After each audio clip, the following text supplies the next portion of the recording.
What's up? Hey, hello everyone. Wow, so today we are back going to be talking about Survivor Season 36, Ghost Island, Episode 9. And what an amazing day here today because the curse is sort of finally somewhat broken with this episode. Michael finally, or someone, as in Michael, played an idol correctly first thing of the season. So my name is Rachel.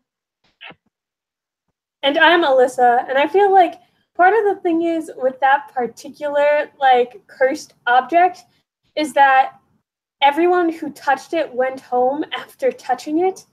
So I'm personally gonna wait and see if Michael goes home next week, because if he goes home next week, then I'm not sure you can count the curse as lifted, just because it's like you touch the idol and boom, you're out. But I was definitely excited to see that there was an idol play that happened successfully. Ooh, that is a really good comment because technically we don't know.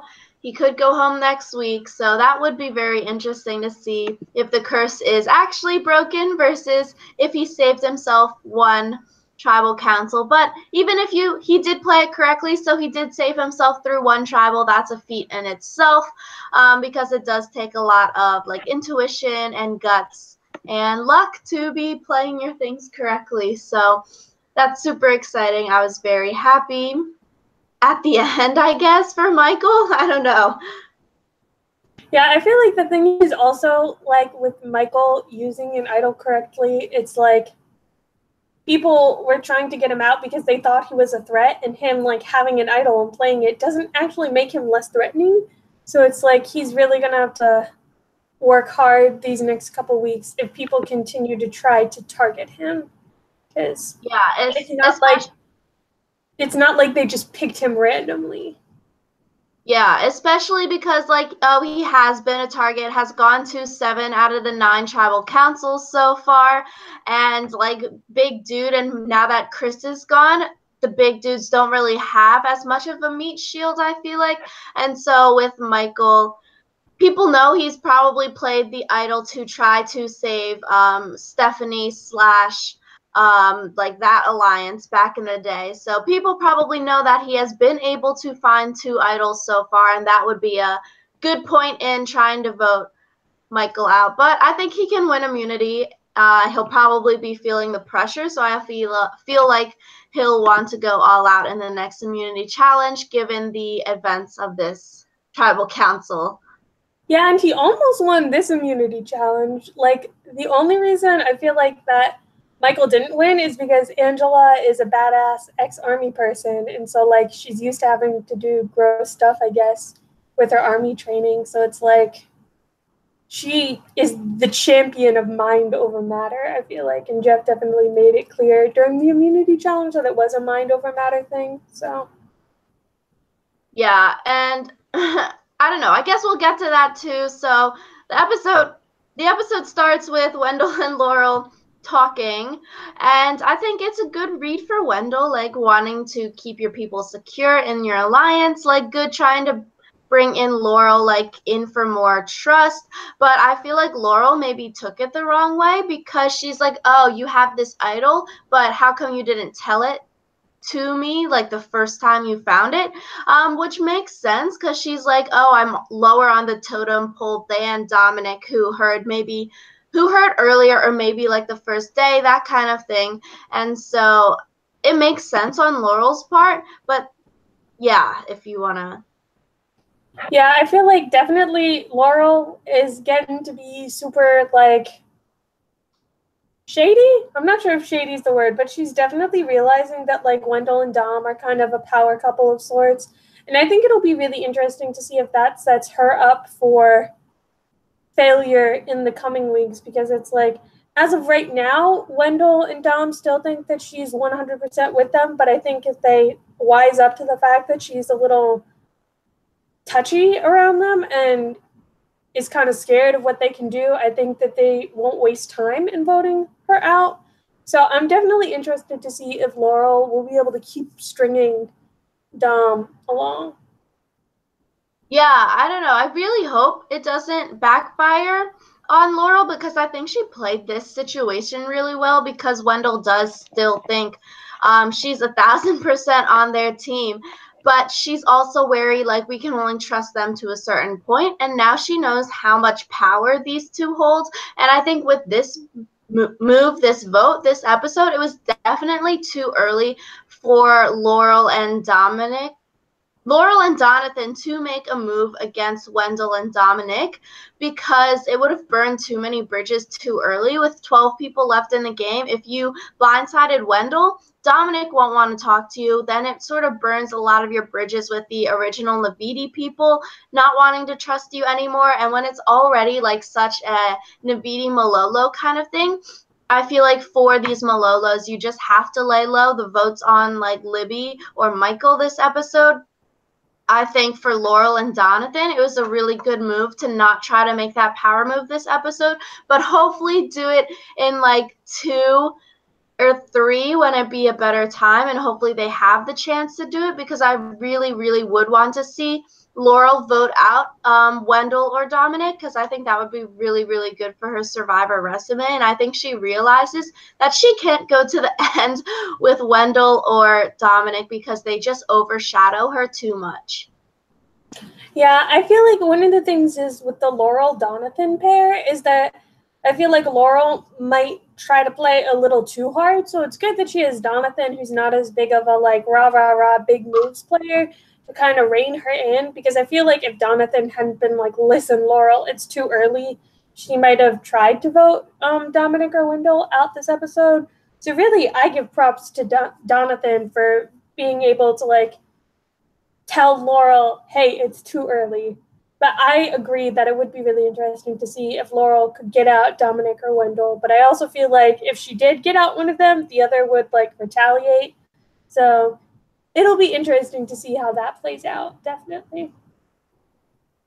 Yeah, and I think for now, Laurel and Donathan, or Laurel, I guess, can use them to her advantage and like protection because if she, I don't know, if I were Laurel, I would want to get in with Wendell, all these D names, Dominic, even more so. So like, try not to act super wary around them, but like basically use them. And like, if votes are coming her way, she could be like, "Yo, like play the idol for me," and then that could be a big power move, sort of like you played your idol on me, saved me, and then F you, I'm gonna vote you out next time, stupid loser. So I don't know. I think that would be a very interesting move. It would definitely make Laurel someone to look out for.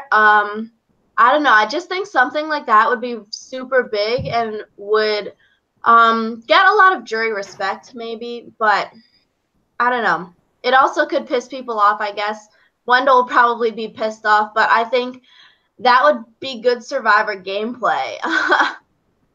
Yeah, I feel like Laurel definitely is in a good position to make some big moves, but I also wonder right now, like,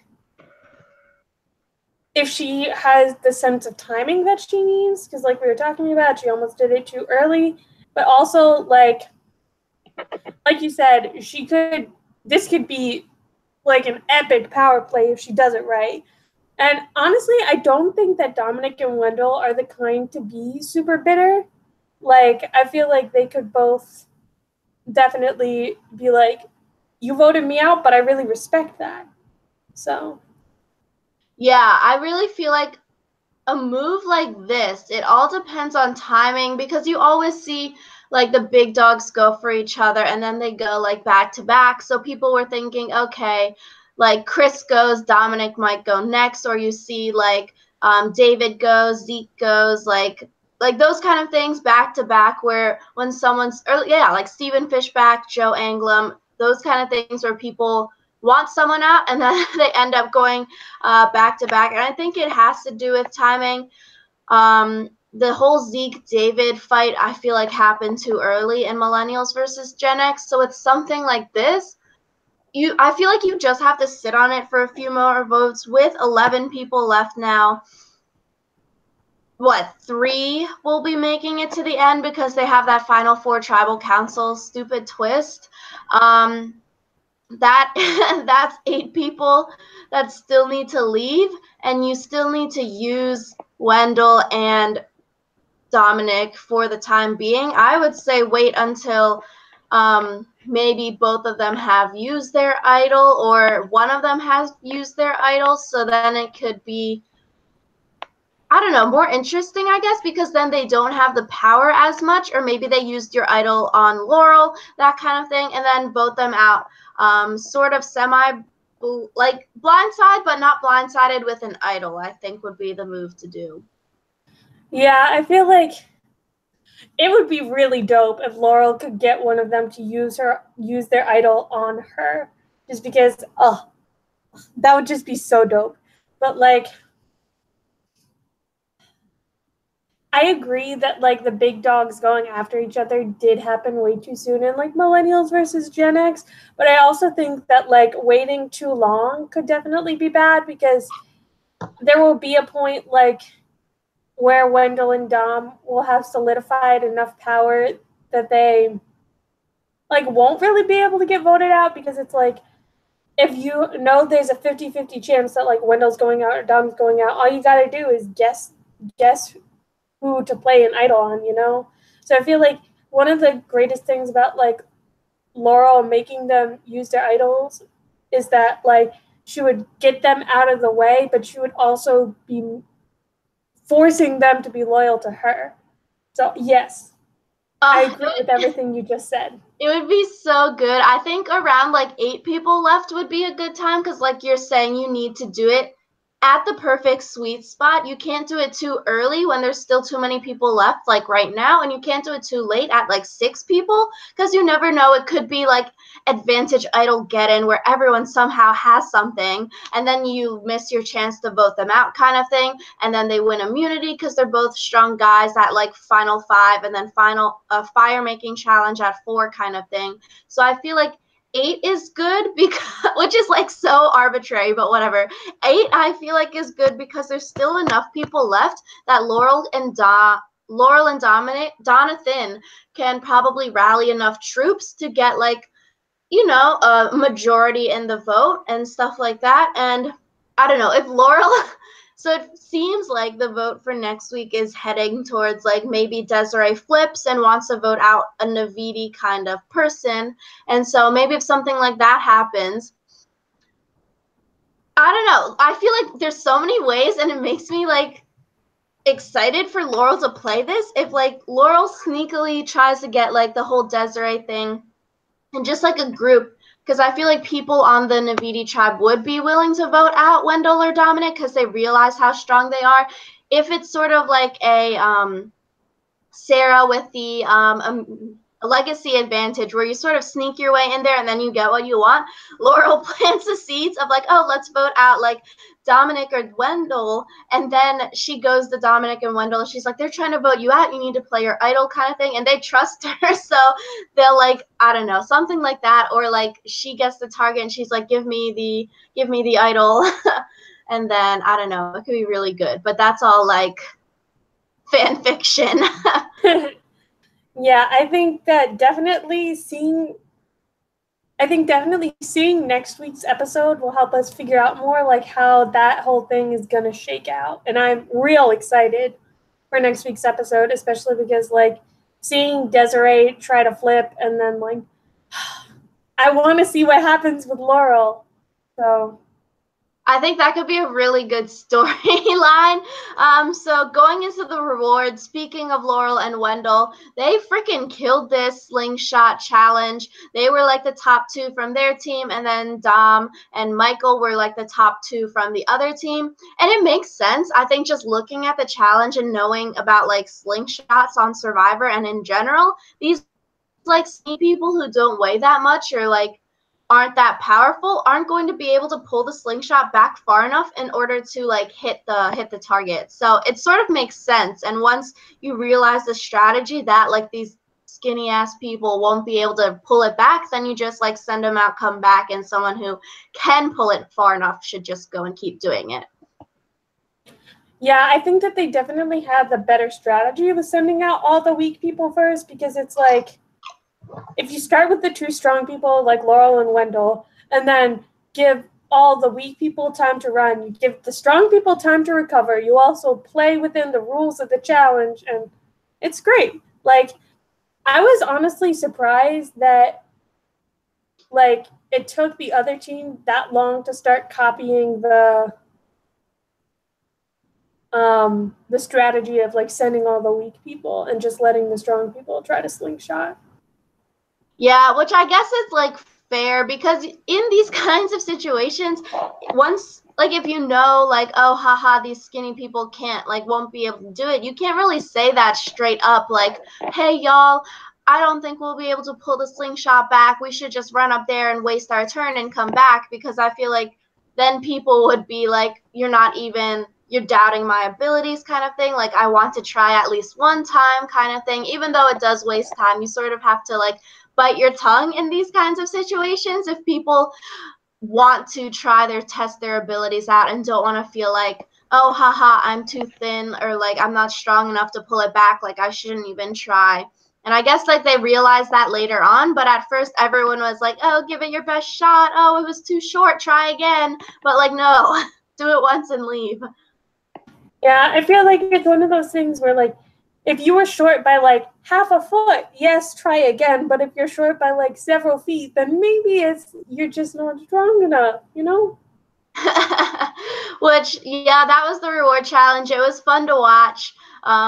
Those people. Oh, my favorite part of the reward challenge. I texted Rachel after I had watched the episode, and I was like, my favorite part of this reward challenge was Jeff Probst says Sebastian is always too high, and I died laughing. My roommate was like, what are you laughing at? And I was like, it's just so funny because he always looks like he's high. Ugh. Yeah, especially during the immunity challenge when he was eating the like grubs and stuff, like his face. I don't understand. It doesn't make any sense. Whatever. But yeah, I don't know. Reward challenge, they go to Rocks for Ghost Island. Jenna goes, nothing happens. She didn't have like the big cool story arc as everyone else. She sort of just said she was more pissed off, which I thought was funny because she talked about her RBF in another episode. So nothing, yeah, it wasn't anything that's super interesting with Ghost Island, I feel like. Yeah, I was kind of glad that they gave it a rest with the whole like inspirational backstory thing. So yeah, I feel like I don't know. I feel like next week with Ghost Island, we could maybe see a game being played because the last game was Kellen, and that was like two times ago. But maybe next week or the week after, I feel like every 2 or 3 they would be playing games. But yeah, so I don't know. Right now, I feel like there are 3 idols out, which is like a good amount. I feel like having her 5 can get really tricky, especially closer to the end of the game.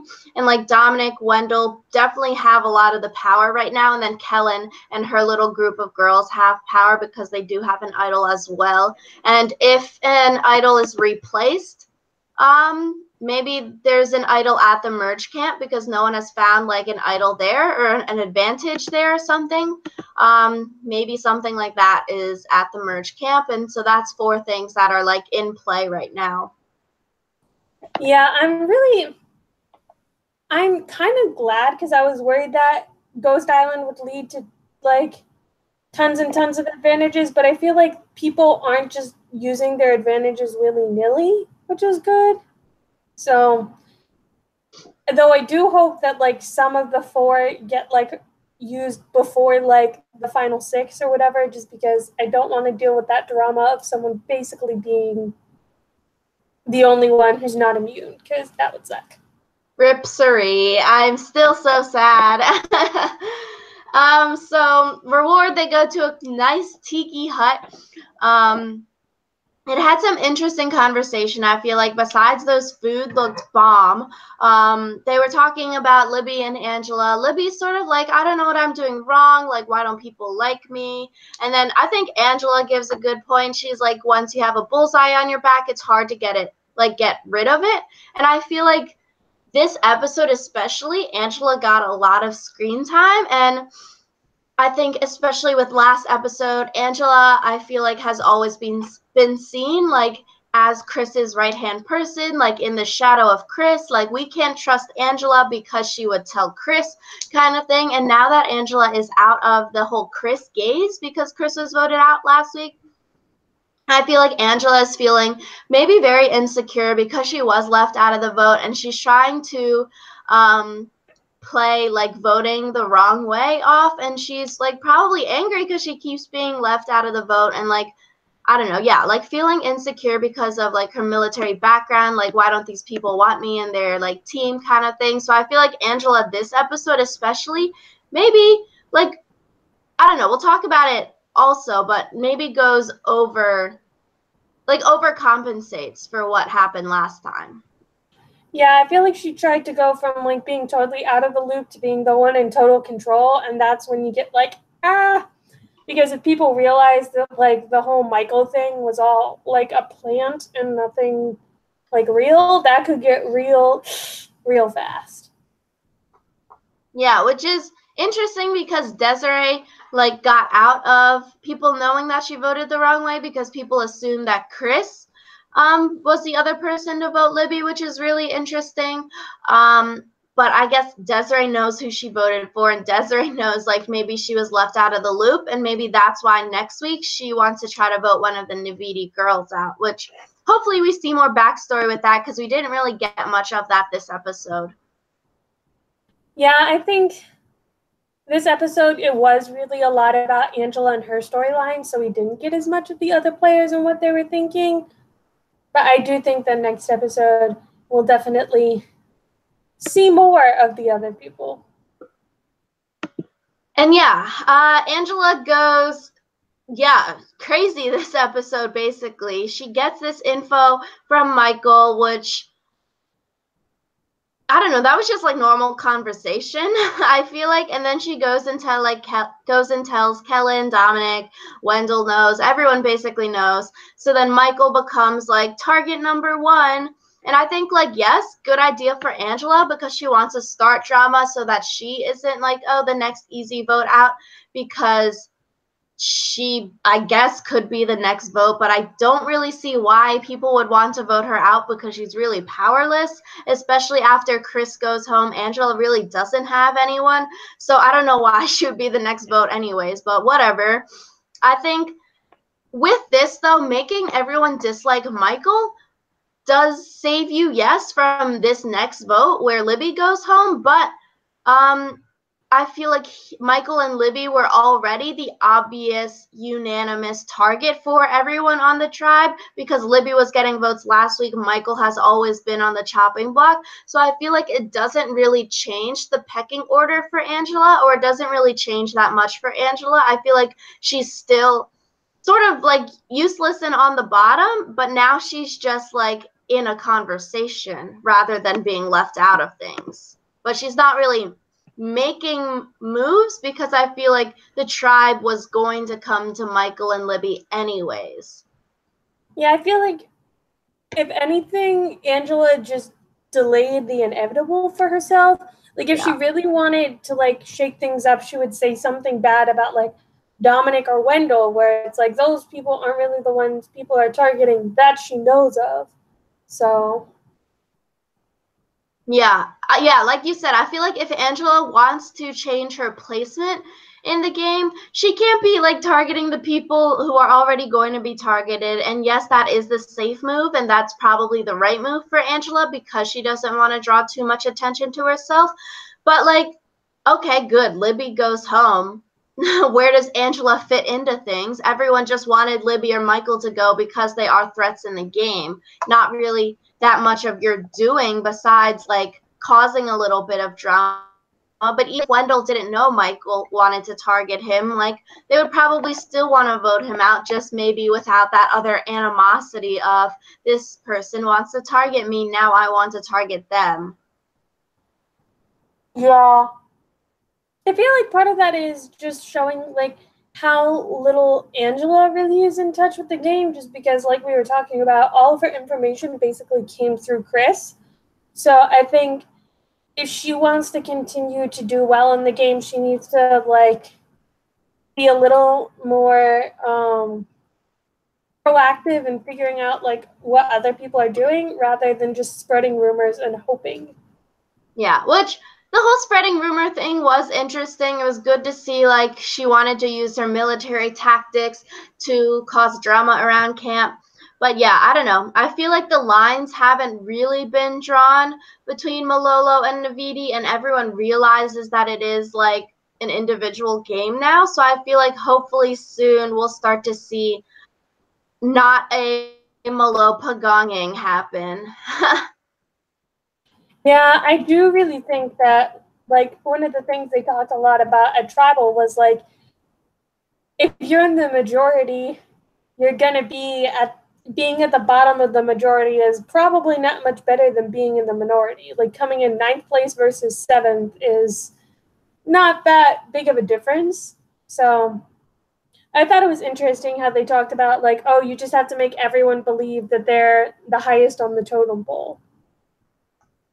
Which, yeah, I don't, whatever. I don't know if Angela thinks she's high on the totem pole or like Chelsea or Sebastian, but good for them, I guess. So going into the immunity challenge, I really enjoyed this. I have missed these kinds of like OG Survivor challenges. We haven't seen a food challenge in such a long time. And I don't know, with this, I really, really wish that we could see another auction and like maybe have no advantages or rewards or anything stuck in there at the end, because nowadays in the auction nobody really wants the food, they just want the advantage. So just solely making it a food auction challenge, and then it's just so fun to watch people like pay so much money and then get crappy food. And I think like that's the kind of content that I want to see. So hopefully, I really do want to see another auction, and I really enjoyed this food challenge. The thing about food challenges is like it's delightful but also disgusting to watch because like you see the people gag and you're like, ugh, ugh. I'm glad that no one actually puked because they have before and I was not signing up for that. Yeah, and no water too, so that's hard because you could always just like, oh, swallow it down, but your mouth is probably dry and you're trying to choke this stuff down. It's just, I don't know, it's just fun to watch people struggle.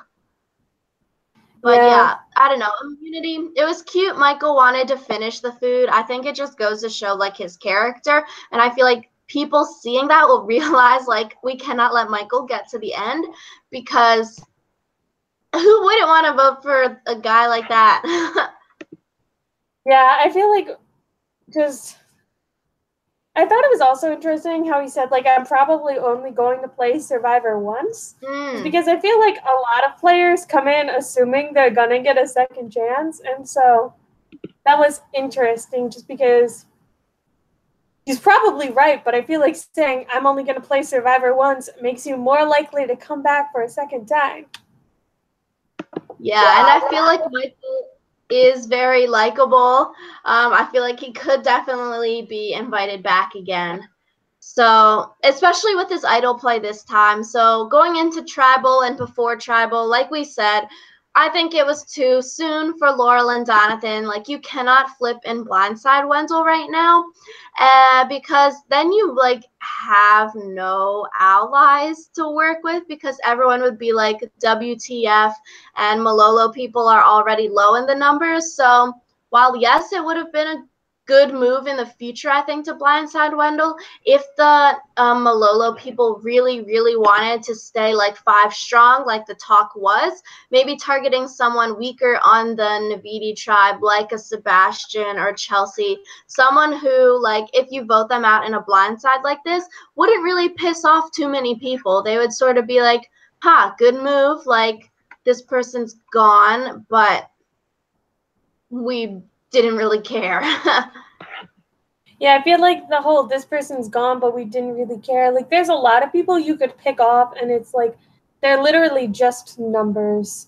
So, like Sebastian, like Jenna, it's like, okay, they don't really seem to have a lot of strategy of their own, but they'll vote with me.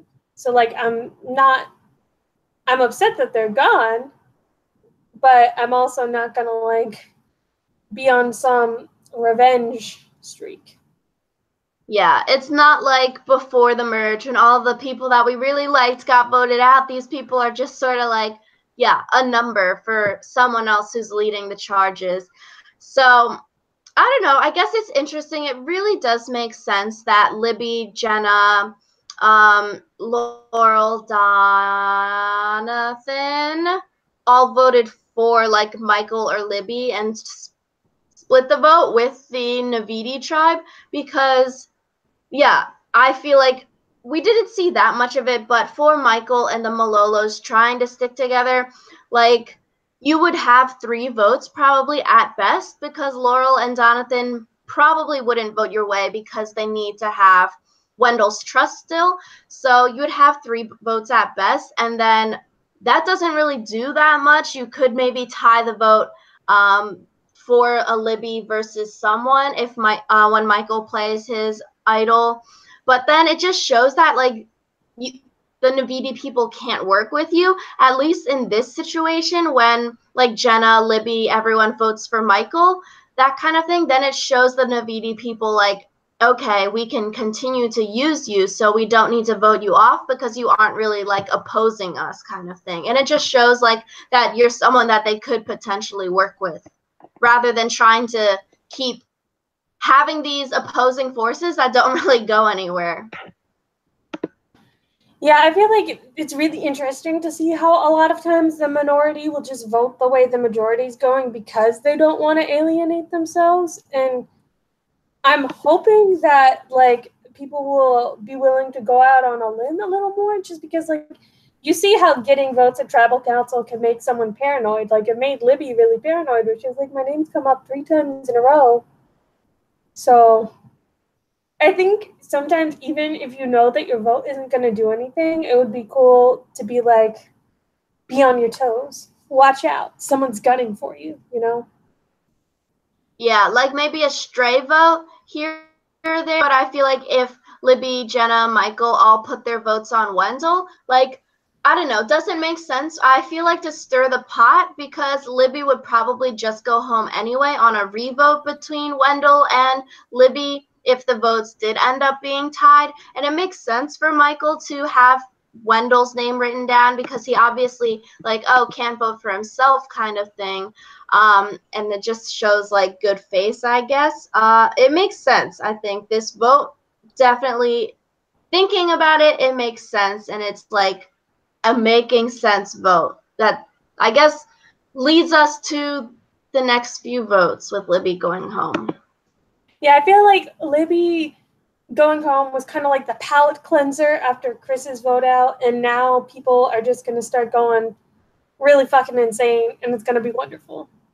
Yeah, because I feel like with this vote, like, yes, you're voting for your friend, but in a weird way, you sort of need to vote for your friend basically to save yourself if it was a 5-4 split kind of thing. Yeah, Libby voting for Michael, it could have brought it over the edge. So Michael definitely goes home because you don't know Michael had an idol, that kind of thing. And I think Libby realizes once Michael does play his idol that she's the one going to go home. And I think good for Michael, like being savvy and playing the idol correctly. And I don't know. There's just a lot of like animosity towards Libby that we've been seeing these past like few episodes. She seems like that she's very targeted for really no apparent reason. I think that it's mostly just because Libby, with the Morgan vote out, was like very open about the fact that she was like the one who had helped get Morgan out. So Yeah, or just being pretty too. Yeah. But yes, I don't know. I think next week it'll be really interesting to see if Desiree is going to flip and wanting to vote out a Navidi girl, or if all of the Navidis catch word and are like, we have a freaking snake in our group, let's vote out Desiree. So I think that's maybe the 2 ways next week could go based on the preview for what we saw next week. I think Michael will still be on the hot seat, but if more drama occurs, I feel like someone else could take the target away from Michael. Yeah, I think that definitely it looks like next week is going to be dramatic, and I love it. I always love when we get to the merge because it's like everyone's going psycho because everyone's like, Auntie, I need to get to Final Tribal. And I don't know. I love the merge, and I'm really excited for next week's episode. Yay! Yay! Okay, yeah, so I guess that rounds out this podcast. As always, let us know what you think of the episode below, and we'll see you all next week. Bye.